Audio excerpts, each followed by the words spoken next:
नमस्कार, मैं हेमंत बघेल आप सभी का बहुत बहुत स्वागत करता हूं अपने इस YouTube चैनल में।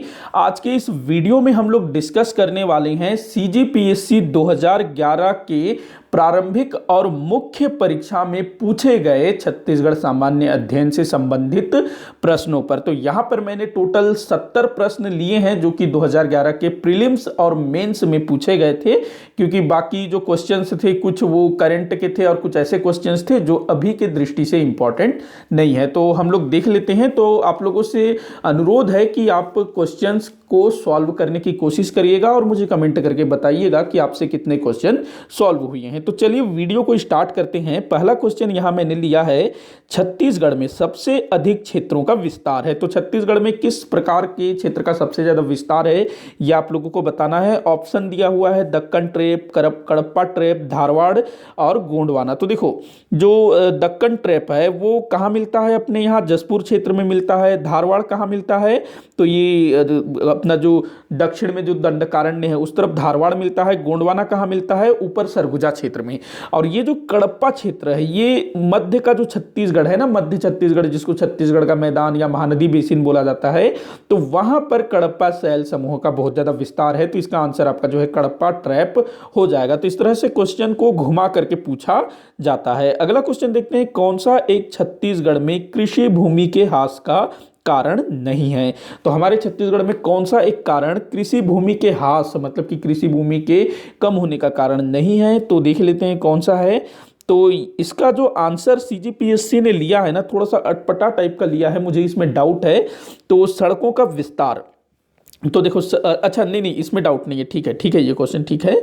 तो सड़कों का विस्तार, तो इससे जो है कृषि भूमि प्रभावित हो रही है, क्योंकि खेतों के बीच से सड़क निकाला जा रहा है तो कृषि भूमि कम हो रही है। नगरीकरण, शहरों का विकास हो रहा है तो उससे भी कृषि भूमि प्रभावित हो रही है। औद्योगिकरण, जो उद्योग स्थापित हो रहे हैं उससे भी कृषि भूमि का ह्रास हो रहा है। उस बाद सिंचाई की सुविधा, तो देखो सिंचाई की जो सुविधा है वो कृषि के विकास के लिए किया जाता है। हालांकि सिंचाई की सुविधाओं के विकास में भी कई बार जो है कृषि भूमि प्रभावित होती है। जैसे कि अगर कहीं पर कोई नहर बनाना है या फिर कहीं पर कोई बांध बनाना है तो कई सारे जो कृषि भूमि है वो प्रभावित होती है। लेकिन ये सिंचाई की सुविधा के दृष्टि से है तो इसको जो है आंसर लिया गया है, मतलब कि इससे जो है कृषि भूमि का ह्रास नहीं होता, ये बोला गया है। तो इसको देख लेंगे, याद रखेंगे।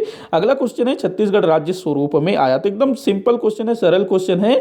तो 1 नवंबर सन 2000 को छत्तीसगढ़ राज्य अस्तित्व में आया है और 1 नवंबर सन 2020 को छत्तीसगढ़ 20 वर्ष का हो गया। अगला क्वेश्चन देखते हैं, कौन सी जनजाति छत्तीसगढ़ में नहीं पाई जाती है? तो इस टाइप के क्वेश्चन ना बहुत पूछा जाता है और एकदम सरल भी है। तो कौन सी जनजाति हमारे छत्तीसगढ़ में नहीं पाई जाती है? तो गोंड, ये तो हमारे छत्तीसगढ़ में सर्वाधिक जनसंख्या वाली जनजाति है। वहीं जो माड़िया जनजाति है ये तो बस्तर क्षेत्र में निवासरत है। भोटिया जनजाति भी हमारे छत्तीसगढ़ में निवासरत है, लेकिन सॉरी भोटिया जनजाति हमारे छत्तीसगढ़ में निवासरत नहीं है। आंसर आपका यही है, भोटिया। बाकी जो बनिया है ये हमारे छत्तीसगढ़ में निवास करते हैं। तो ये CGPSC ने आंसर लिया है, तो भोटिया जनजाति हमारे छत्तीसगढ़ में निवास नहीं करती है। अगला क्वेश्चन है, छत्तीसगढ़ में सबसे बड़ी नदी कौन सी है? एकदम सरल क्वेश्चन है। तो देखो, शिवनाथ, महानदी, इंद्रावती, नर्मदा। तो नर्मदा जो है हमारे छत्तीसगढ़ में प्रवाहित नहीं होती है, मध्य प्रदेश में प्रवाहित होती है। हालांकि कुछ नदियां वो जो है नर्मदा अपोहा तंत्र में शामिल अवश्य होती है। तो इसका जो आंसर है छत्तीसगढ़ में सबसे बड़ी नदी, तो वो हो जाएगा महानदी। आगे बढ़ते हैं, अगला क्वेश्चन देखते हैं, निम्न में से कौन सा राज्य छत्तीसगढ़ के उत्तर में है? तो देखो इस टाइप के क्वेश्चन पहले बहुत पूछे जाते थे। तो उत्तर प्रदेश इसका राइट आंसर है। वहीं बात करें हम लोग महाराष्ट्र की, तो महाराष्ट्र जो है पश्चिम दिशा में है, मध्य प्रदेश भी पश्चिम में है, उड़ीसा जो है पूर्व में है। और हमारे छत्तीसगढ़ की सीमा को उड़ीसा सर्वाधिक स्पर्श करता है। मतलब कि अगर कभी ये पूछा जाए कि कौन सा राज्य हमारे छत्तीसगढ़ की सीमा को सर्वाधिक स्पर्श करता है तो उड़ीसा, ये चीजें आप लोग ध्यान रखेंगे। अगला क्वेश्चन देखते हैं, सरगुजा जनपद छत्तीसगढ़ राज्य के खालिस्तान में स्थित है। तो सरगुजा जनपद, देखो जो CGPSC है ना वो जिला को जनपद लिखता है, तो आप लोग इसमें कंफ्यूज मत होइएगा। जनपद बोल रहा है मतलब वो जिला बोल रहा है, इसमें आप जनपद पंचायत उसको शामिल मत करिएगा। जनपद का मतलब जिला CGPSC के द्वारा। तो सरगुजा जनपद छत्तीसगढ़ राज्य के उत्तर दिशा में है। अगला क्वेश्चन देखते हैं, छत्तीसगढ़ राज्य की सीमाएं कितने भारतीय राज्यों के साथ लगी हुई है? अब देखो ये जितने क्वेश्चन मैंने यहाँ लिया है ये 2011 से संबंधित है, तो उस टाइम पे इसका आंसर हो रहा था 6, लेकिन वर्तमान समय में स्थिति जो है कुछ और हो गई है। अभी हमारे छत्तीसगढ़ राज्य को 7 राज्य की सीमाएं स्पर्श करती है, तो ऑप्शन स यहाँ पर सही हो जाएगा। जो आंध्र प्रदेश राज्य का विभाजन हुआ ना, तेलंगाना नया राज्य बना, तो तेलंगाना आंध्र प्रदेश दोनों ही हमारे छत्तीसगढ़ राज्य को स्पर्श करते हैं। तो इस प्रकार से 7 राज्य हमारे छत्तीसगढ़ की सीमा को स्पर्श करते हैं। अगला क्वेश्चन देखते हैं, छत्तीसगढ़ राज्य की अधिकतम उत्तर से दक्षिण की लंबाई खालिस्तान किलोमीटर के मध्य है। तो हमारे छत्तीसगढ़ की उत्तर से दक्षिण की अधिकतम लंबाई आपको बताना है। तो कहने का तात्पर्य जो छत्तीसगढ़ का जो दक्षिणतम स्थान है कोंटा, और जो सबसे उत्तर वाला जो भाग है ना बलरामपुर जिला, तो इनके बीच कितनी दूरी है, तो कितनी दूरी है 700 से 800 किलोमीटर। तो एग्जैक्ट यहाँ पर नहीं दिया है, 700 से 800 किलोमीटर इसका राइट आंसर होगा। अगला क्वेश्चन देखते हैं, सामान्यतः छत्तीसगढ़ राज्य का ढाल खालिस्तान दिशा की ओर है। तो छत्तीसगढ़ राज्य का जो ढाल है मतलब कि वो किस तरफ है, तो वो पूर्व दिशा में है। जो महानदी है और उसके साथ जो भी उसकी सहायक नदियां हैं सभी जो है पूर्व की ओर प्रवाहित होती हैं। लेकिन जो उत्तरी छत्तीसगढ़ है ना, मतलब कि हमारा जो सरगुजा वाला जो भाग है उसका जो ढाल है वो उत्तर की तरफ है। उसकी जो नदियां हैं वो गंगा नदी में मिलती है, मतलब कि पहले सोन नदी में फिर गंगा नदी में। वहीं अगर हम लोग बात करें दक्षिण वाला भाग मतलब कि बस्तर क्षेत्र, तो इसका जो ढाल है पहले तो पश्चिम की ओर होता है फिर दक्षिण की ओर होता है। जो इंद्रावती नदी है वो गोदावरी नदी में मिलती है, जो सबरी नदी है वो भी गोदावरी में मिलती है, तो इसका दक्षिण पश्चिम होगा। बाकी जो मेन जो एरिया है ना, जो छत्तीसगढ़ का मैदान, उसका ढाल किस तरफ है, पूर्व की तरफ। तो यहां आपको आंसर लगाना है पूर्व। अगला क्वेश्चन देखते हैं, छत्तीसगढ़ राज्य का सर्वाधिक भौगोलिक क्षेत्र अंतर्गत आता है। तो हमारे छत्तीसगढ़ का सर्वाधिक भौगोलिक क्षेत्र किसके अंतर्गत आता है, तो पहला बोल रहा है पहाड़ों के अंतर्गत। तो उत्तरी और दक्षिणी वाला जो भाग है वो पहाड़ी प्रदेश है, पहाड़ वाला भाग है। हाँ, उसके बाद मैदानों और नदियों के बेसिन, उसके बाद बोल रहा है पठारों के, उसके बाद पाटों के। तो यहाँ पर ना जो CGPSC है उसने आंसर पठार लिया है, मतलब कि जो उत्तर वाला जो भाग है ना, जो बघेलखंड का पठार हो गया, जसपुर सामरी पाट प्रदेश हो गया, दक्षिण में आपका जो दंडकारण्य का पठार हो गया, तो ये दोनों मिलके शायद जो मध्य छत्तीसगढ़ है उससे भी बड़ा भाग होते होंगे। तो इसी कारण CGPSC ने इसका जो आंसर है स मतलब कि पठार लिया है। अगला क्वेश्चन देखते हैं, छत्तीसगढ़ राज्य के निम्न जनपदों में से मैकल पर्वत श्रेणी किसका भाग नहीं है। तो ये 2011 का क्वेश्चन है, जनपद मतलब वही जिला। तो जो मैकल पर्वत श्रेणी है जो कि सतपुड़ा पर्वत श्रृंखला की पूर्वी भाग है, पूर्वी छोर है ना, तो ये मतलब किसका भाग नहीं है ये आपको बताना है। तो यहाँ आपका आंसर जो हो जाएगा रायगढ़ 2011 की स्थिति में। लेकिन वर्तमान स्थिति में चूंकि जो बिलासपुर जिला है उसका विभाजन हो गया है, गौरेला पेंड्रा मरवाही एक नया जिला बन गया है, तो यहाँ पर जो मैकल पर्वत श्रेणी है वो राजनांदगांव जिले से लेकर के कवर्धा होते हुए, मुंगेली होते हुए आपके गौरेला पेंड्रा मरवाही तक फैली हुई है। बाकी बिलासपुर, जो वर्तमान बिलासपुर जिला है जो कि अब आकार में काफी छोटा हो गया, यहां पर मैकल पर्वत श्रृंखला मतलब पहुंचती है या नहीं पहुंचती ये थोड़ा सा देखना पड़ेगा। तो ये मैं आप लोगों को जरूर इससे अपडेट करूंगा, तो आप लोग भी देखिएगा।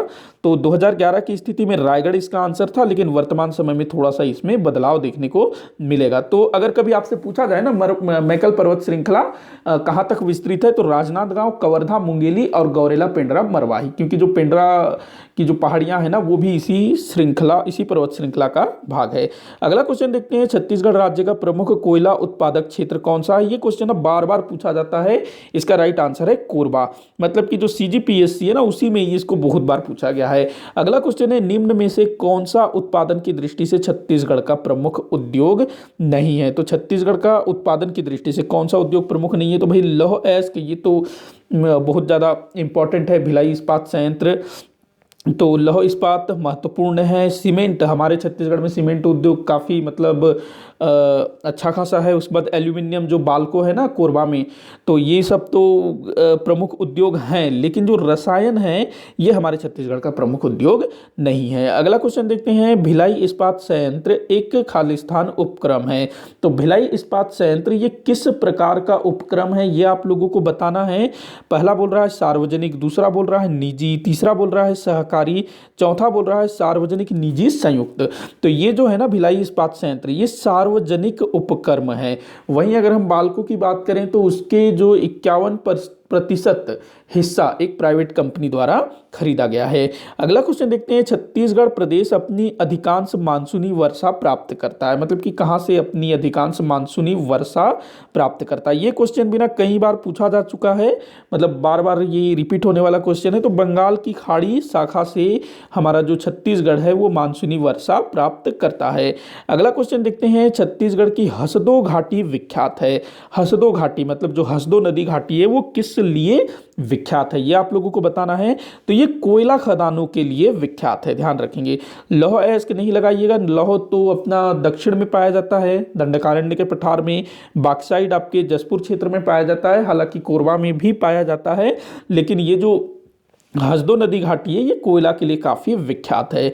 अगला क्वेश्चन है, छत्तीसगढ़ की दली राजहरा खदानें प्रसिद्ध है। तो ये किस लिए प्रसिद्ध है छत्तीसगढ़ की दली राजहरा की खदानें, जो कि बालोद जिले के अंतर्गत आती है, लौह अयस्क के उत्पादन के लिए। और यहाँ से भिलाई स्टील प्लांट को लोहा भेजा जाता था, लेकिन वर्तमान समय में दली राजहरा में जो लोहे का उत्पादन है वो समाप्त हो गया, मतलब कि लौह अयस्क के जो भंडार थे वो लगभग समाप्त हो चुके हैं। और अब जो है जो भिलाई स्टील प्लांट है उसको जो है लोहा जो है अपना कौन सा एक जगह कांकेर नारायणपुर तरफ एक खदान है जहां से लोहा सप्लाई किया जा रहा है। मुझे उसका नाम अभी ध्यान में नहीं आ रहा है, राव कुछ, अच्छा राव घाट कुछ ऐसा ही कुछ नाम है, माफी चाहूंगा। आगे बढ़ते हैं, वर्तमान में छत्तीसगढ़ राज्य में जनपदों की संख्या है। देखो ये क्वेश्चन भी ना सीजीपीएससी हो या व्यापम हो बार बार पूछा ही जाता है। और जब से हमारा छत्तीसगढ़ राज्य अस्तित्व में आया है तब से लेकर के अब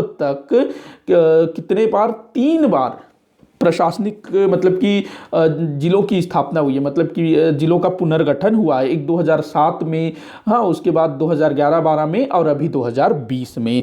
तो देखो जिस समय हमारा छत्तीसगढ़ राज्य अस्तित्व में आया उस समय जिले की संख्या कितनी थी, 16 थी, लेकिन फिर 2007 में 18 हो गए, फिर 2011-12 में 27 हो गए और अभी कितने हैं, 28 हो गए। गौरेला, पेंड्रा, मरवाही 28वां जिला। तो देखो ये क्वेश्चन तो एकदम पक्का है, लगभग मतलब रिपीट ही होता रहता है। अगला क्वेश्चन देखते हैं, छत्तीसगढ़ में शीतकालीन वर्षा मुख्यतः निम्नलिखित एक से होती है। तो हमारे छत्तीसगढ़ में शीतकालीन वर्षा होती है, तो ये किस कारण होती है, तो ये आप लोगों को बताना है। ये क्वेश्चन भी कई बार पूछा गया है। तो लौटते हुए मानसून से नहीं, यहाँ पर लौटते हुए मानसून नहीं होना चाहिए, यहाँ पर होगा आपका पश्चिमी गर्तों से। ये आपका राइट आंसर हो जाएगा, द आपका यहाँ पर राइट आंसर होगा। जो पश्चिमी गर्तों से, जो पश्चिमी विक्षोभ जिसको बोला जाता है ना, तो उस तरफ कि उसके प्रभाव से हमारे छत्तीसगढ़ में शीतकाल में नवंबर दिसंबर में वर्षा होती है। हालांकि इस साल शीतकालीन वर्षा नहीं हुआ, पंजाब में भी ना इसी पश्चिमी गर्तों के कारण शीतकाल में वर्षा होती है। वहीं लौटते हुए मानसून, ये ना तमिलनाडु में बारिश होता है लौटते हुए मानसून से। अगला क्वेश्चन देखते हैं, 21वां क्वेश्चन, कौन सा कथन सत्य नहीं है। देखिए आप लोगों को ना अभी तक लग रहा होगा कि काफी सरल क्वेश्चन है, मुझे भी ऐसा ही लग रहा था शुरुआत में कि काफी सरल क्वेश्चन है, लेकिन धीरे धीरे ना थोड़ा सा टफ होता जाएगा। हालांकि अभी के जैसा टफ नहीं है, फिर भी थोड़ा जो है आगे टफ होगा। देखते हैं अगला क्वेश्चन, तो कौन सा कथन सत्य नहीं है आपको ये बताना है। तो यह राज्य मुख्यतः एक कृषि क्षेत्र है। जी हाँ बिल्कुल, अधिकांश जनसंख्या ग्रामों में निवासरत है, यहाँ ये भी सही है। यहाँ की कृषि वर्षा पर आधारित है, बिल्कुल सही है। राज्य की कृषि अर्थव्यवस्था की मुख्य विशेषता बागानी कृषि है। नहीं भैया, हमारे यहाँ बागानी कृषि जो है प्रधान नहीं है, जो खाद्यान्न फसल है वो हमारे यहाँ प्रधान है। बाकी जो जसपुर सामरी पाट प्रदेश है वहाँ पर बागानी फसल लिया जाता है, लेकिन पूरे छत्तीसगढ़ की बात करें तो खाद्यान्न फसल हमारे यहाँ प्रधान है। तो आपका कौन सा गलत हो जाएगा, द गलत हो जाएगा। अगला क्वेश्चन है, मैकल पर्वत श्रेणी किस पर्वत श्रेणी का पूर्वी विस्तार है। तो देखो मैकल पर्वत श्रेणी ये ना सतपुड़ा पर्वत श्रृंखलाओं का पूर्वी विस्तार है। अगला क्वेश्चन देखते हैं, छत्तीसगढ़ राज्य के प्रथम मुख्य सूचना आयुक्त कौन थे। तो प्रथम वाला ना बहुत क्वेश्चन पूछा जाता है कि पहले कौन थे, ये कौन थे, वो कौन थे, तो आप लोग याद रखिएगा, अभी भी पूछा जाता है। तो ए विजय वर्गीय, ये जो है पहले अपना क्या कहते हैं, पहले मुख्य सूचना आयुक्त थे। इसके अलावा अभी जो वर्तमान समय में कौन है, मुख्य सूचना आयुक्त? तो एम राउत ये जो है वर्तमान समय में मुख्य सूचना आयुक्त हैं। अगला क्वेश्चन देखते हैं, जोंक नदी किसकी सहायक नदी है? तो जोंक नदी किसकी सहायक नदी है? महानदी की सहायक नदी है। नदियों पर मैंने अच्छे से मतलब कि नदी के ऊपर नदी को मैंने डिटेल में पढ़ाया हुआ है, आप लोग जरूर देखिएगा, सारा कुछ कवर किया है। अगला क्वेश्चन देखते हैं, घोटुल परंपरा किस जनजाति से संबंधित है? तो यहाँ पर के जो ऑप्शन दिए हुए हैं ना, थोड़े से अलग टाइप के हैं, तो यहाँ जो आंसर लिया जाएगा वो गोंड है। देखिए कई बार ना कई सारे एग्जाम्स में मुड़िया आंसर लिया जाता है, वैसे इसका जो राइट आंसर मुड़िया ही है, मुड़िया अथवा मुरिया। लेकिन जो मुरिया जनजाति है वो गोंड जनजाति की ही एक उपशाखा है, तो इसी कारण अगर गोंड और मुरिया अगर दोनों दिया हुआ है वहां आप लोग आंसर मुरिया लगाएंगे, अगर मुरिया नहीं है गोंड दिया हुआ है तो वहां आंसर गोंड होगा। तो इसको आप लोग ध्यान रखिएगा। सीजीपीएससी में ना इस टाइप के क्वेश्चन बहुत पूछे जाते हैं, मतलब उल्टा पुल्टा, कुछ में वो कुछ आंसर लेगा, कुछ में कुछ और। तो लेकिन आंसर देखा जाए ना तो एक तरह से सही है, क्योंकि जो मुरिया जनजाति वो गोंड की ही उप शाखा है, लेकिन अगर गोंड और मुरिया दोनों हो तो मुरिया आपको लगाना है। अगला क्वेश्चन देखते हैं, सुरेंद्र दुबे को निम्न में से कौन सा पुरस्कार प्राप्त है? सुरेंद्र दुबे जी जो कि हमारे छत्तीसगढ़ के हास्य कवि हैं, तो इनको क्या मिला है? यहाँ भारत रत्न तक बोल दिया है, तो इनको ना पद्मश्री मिला है, पद्मश्री। तो ध्यान रखिएगा, आप लोग कमेंट करके बताइएगा इनको पद्मश्री कब दिया गया था। अगला क्वेश्चन है, किस वंश के शासक त्रिकलिंगाधिपति विरुद्ध धारण करते थे? त्रिकलिंगाधिपति विरुद्ध, विरुद्ध का मतलब होता है उपाधि, तो कौन लोग ये उपाधि धारण करते थे त्रिकलिंगाधिपति? तो सोम वंश के शासकों द्वारा इस उपाधि को धारण किया जाता था। अगला क्वेश्चन है, बैगा जनजाति का मुख्यतः संकेंद्रण कहाँ पर है? तो ये मैकल पर्वत श्रेणी में इनका संकेंद्रण देखने को मिलता है। मैकल पर्वत श्रेणी वही राजनांदगांव, कवर्धा, मुंगेली और गौरेला पेंड्रा मरवाही। अगला क्वेश्चन देखते हैं, सरभपुरीय ताम्रपत्रों पर क्या नहीं होता था? तो जो सरभपुरीय शासकों के जो ताम्रपत्र मिले हैं उनमें क्या नहीं होता था, ये आप लोगों को बताना है। तो पहला बोल रहा है ताम्रपत्र जारी करने की तिथि एवं वर्ष, ये क्या नहीं होता था? ये होता था। उसके बाद अगला बोल रहा है ताम्रपत्र जारी करने का स्थान, ये भी होता था। ताम्रपत्र के लेखक एवं उत्कीर्णक का नाम, ये भी होता था। उत्कीर्णक का मतलब होता है जो ताम्रपत्र को उत्कीर्ण करता था, क्योंकि पहले ऐसा तो था नहीं कि पेन से लिखेंगे, वो खोद खोद के या फिर अलग तरीका होता था जिससे वो ताम्रपत्र को लिखा जाता था, उत्कीर्ण किया जाता था। तो ये तीनों सही है, ताम्रपत्र पर चित्र नहीं होता था। तो आपका आंसर क्या हो जाएगा? द, तो ये गलत है। अगला क्वेश्चन देखते हैं, मैकल पर्वत श्रेणी की सबसे ऊंची चोटी कौन सी है? मैकल पर्वत श्रेणी की, तो इसकी जो सबसे ऊंची चोटी है वो आप लोगों को बताना है। तो सबसे ऊंची चोटी कौन सी है? इसकी बदरगढ़, ध्यान रखेंगे, बदरगढ़ इसकी सबसे ऊंची चोटी है, मतलब कि ये जो द है बदरगढ़, ये आपका राइट आंसर हो जाएगा। बदरगढ़ इसकी सबसे ऊंची चोटी है, और इसका जो आंसर मतलब क्या बोलेंगे, इसकी जो ऊंचाई है ना 1176 मीटर इसकी हाइट है, 1176 मीटर इसकी हाइट है। अगला क्वेश्चन देखते हैं, छत्तीसगढ़ के प्राचीन कला केंद्र को बताइए। छत्तीसगढ़ का प्राचीन कला केंद्र कौन सा है? रतनपुर दे रहा है, सिरपुर दे रहा है, मल्हार दे रहा है, ये सभी जो है छत्तीसगढ़ के प्राचीन कला केंद्र हैं। अगला क्वेश्चन है, तमोर पिंगला अभ्यारण्य किस जिला में है? तो देखो हमारे यहाँ जितने भी अभ्यारण्य हैं उनकी अवस्थिति आप लोग अच्छे से याद रखिएगा। तो ये सूरजपुर जिले में है तमोर पिंगला अभ्यारण्य। अगला क्वेश्चन है, सरभपुरीय राजवंश के किस शासक ने स्वर्ण सिक्के प्रचलित किए थे? तो सरभपुरीय शासक प्रसन्न मात्र, जिन्होंने एक नगर भी बसाया था, कौन सा नगर था? मल्लालपत्तन, तो इन्होंने स्वर्ण सिक्के जारी किए थे। अगला क्वेश्चन है, कांगेर घाटी राष्ट्रीय उद्यान की स्थापना किस वर्ष हुई थी? कांगेर घाटी राष्ट्रीय उद्यान की स्थापना तो ये 1982 में हुई थी।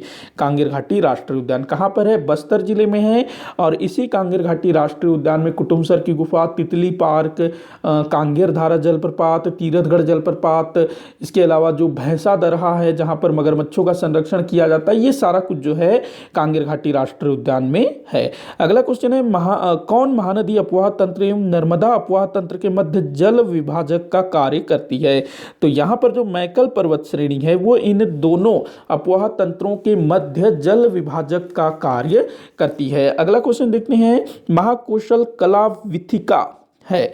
महाकौशल कला विथिका है तो ये जो है कहाँ पर है, महाकौशल कला विथिका। तो देखो ये ना जो राजकीय महंत घासीदास स्मारक संग्रहालय है ना, वहीं पर ये कला विथिका है, महाकौशल कला विथिका, राजकीय महंत घासीदास स्मारक संग्रहालय रायपुर। अगला क्वेश्चन देखते हैं, सुआ नृत्य निष्पादित किया जाता है। तो देखो निष्पादित मतलब कि किसके द्वारा किया जाता है, ये आप लोगों को बताना है। तो केवल पुरुषों द्वारा नहीं, पुरुष इसमें भाग नहीं लेते हैं, ये गलत है। केवल महिलाओं द्वारा, तो ये सही है। तो ऑप्शन ब इसका जो है राइट आंसर हो जाएगा। अगला क्वेश्चन देखते हैं, सोहर गीत संबंधित है। ये क्वेश्चन भी ना कई बार पूछा जा चुका है। सोहर गीत तो ये बच्चे के जन्म के समय गाया जाने वाला गीत है, सोहर गीत। अगला क्वेश्चन है, पुरखौती मुक्तांगन संकल्पना की स्थापना छत्तीसगढ़ में किस स्थान से संबंधित है। पुरखौती मुक्तांगन छत्तीसगढ़ के किस स्थान से संबंधित है, कहां पर इसको बनाया गया है, तो ऊपरवारा गांव, ऊपरवारा गांव जो कि नया रायपुर में है, तो यहीं पर पुरखौती मुक्तांगन स्थापित किया गया है। अगला क्वेश्चन है, रायपुर जिले से प्राप्त राजा भीमसेन के आरंग ताम्रपत्र से किन राजाओं का उल्लेख किया गया है। तो इसमें इन सभी राजाओं का उल्लेख मिलता है, सूरा, दायित, विभीषण, इन सब का। अगला क्वेश्चन देखते हैं, सरभपुरीय अमरार्य कुल के शासक किस धर्म का पालन करते थे।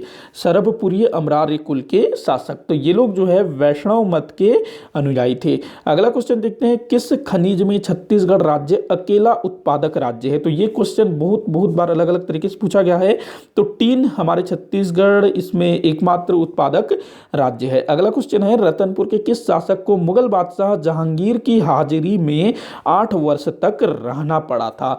तो कौन थे ये, जो कि जहांगीर के समकालीन थे, तो राजा कल्याण साय, राजा कल्याण साय। और इनको ना 8 वर्ष तक जहांगीर के यहाँ रहना पड़ा था। और बाद में बिलासपुर से केवटीन बाई और गोपाल वीर, ये लोग जो है अपने राजा को लेने जाते हैं। अगला क्वेश्चन है, निम्नलिखित में से कौन कलचुरी शासन माफी चाहूंगा, निम्नलिखित में से कौन कलचुरी शासन व्यवस्था का अधिकारी था। तो कलचुरी शासन व्यवस्था का अधिकारी कौन था, तो ये लोग सभी थे। देखो दीवान भी था, दाऊ भी था, गोटिया भी था, तो ये सभी कलचुरी शासन व्यवस्था से संबंधित थे। रतनपुर में राम मंदिर निर्मित करने वाले मराठा शासक का नाम क्या था। तो रतनपुर में राम मंदिर किस मराठा शासक द्वारा स्थापित किया गया था, तो बिंबाजी द्वारा इसको स्थापित किया गया था। बिंबाजी महाराज ने कुछ अच्छे काम किए थे छत्तीसगढ़ में, रतनपुर रायपुर क्षेत्र में। अगला क्वेश्चन देखते हैं, छत्तीसगढ़ में मराठा शासन व्यवस्था में कलचुरी काल का कौन सा पद नियमित बना रहा था। मतलब कि मराठों ने छत्तीसगढ़ पर अपना अधिकार कर लिया, यहाँ अपनी शासन व्यवस्था स्थापित की, उसके बाद भी उन्होंने कलचुरियों के किस पद को बने रहने दिया था, आपको ये बताना है। ये क्वेश्चन कई बार पूछा गया है। तो जो गोटिया है ना, ये पद जो है आगे भी नियमित जारी रहा।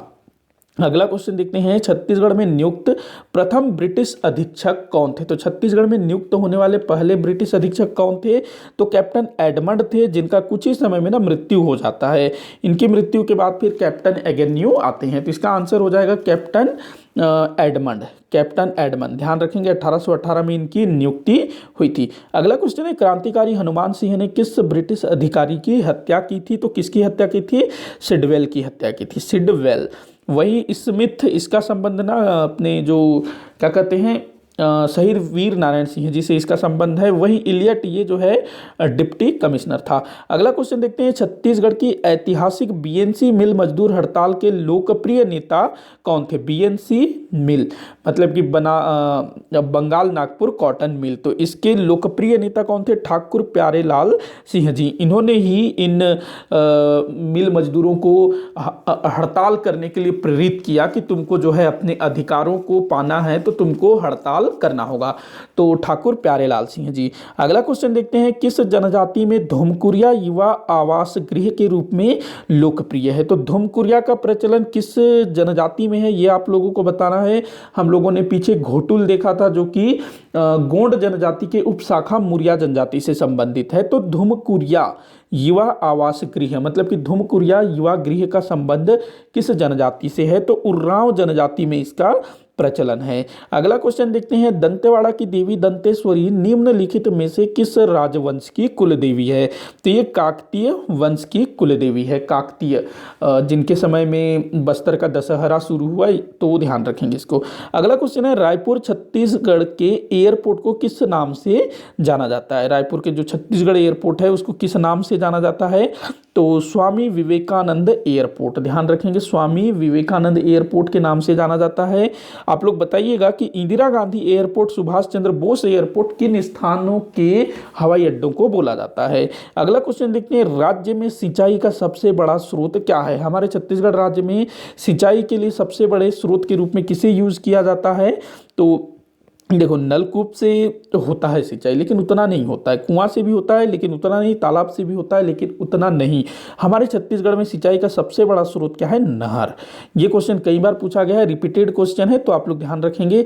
अगला क्वेश्चन है, छत्तीसगढ़ में पहुंची शरीर के किस अंग में पहनी जाती है? तो पहुंची जो है ना, एक प्रकार का आभूषण है, तो आप लोगों को बताना है कि ये जो पहुंची है कहाँ पहना जाता है? तो ये बाजू में पहना जाता है, मतलब कि जो हाथ, जो बाजू होता है ना, कंधे के नीचे बाजू, तो वहां पर ये पहना जाता है पहुंची।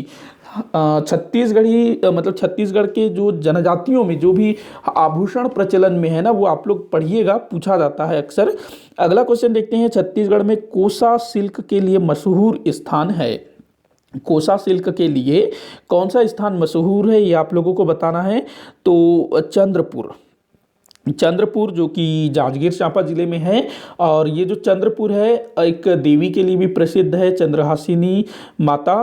तो यहाँ पर चंद्रपुर में कोसा सिल्क के लिए बहुत ज़्यादा प्रसिद्ध है चंद्रपुर। बाकी जो नरहरपुर है ये कांकेर जिले में है, रतनपुर बिलासपुर में है, और बलरामपुर तो जिला है। अगला क्वेश्चन देखते हैं, छत्तीसगढ़ी व्यंजन पपची का स्वाद होता है। तो देखो, इस टाइप के क्वेश्चन भी पूछे जाते हैं, जो हमारे छत्तीसगढ़ में जो पारंपरिक जो पकवान है ना, तो उनका स्वाद भी पूछा जाता है, वो किस चीज़ से बनाए जाते हैं।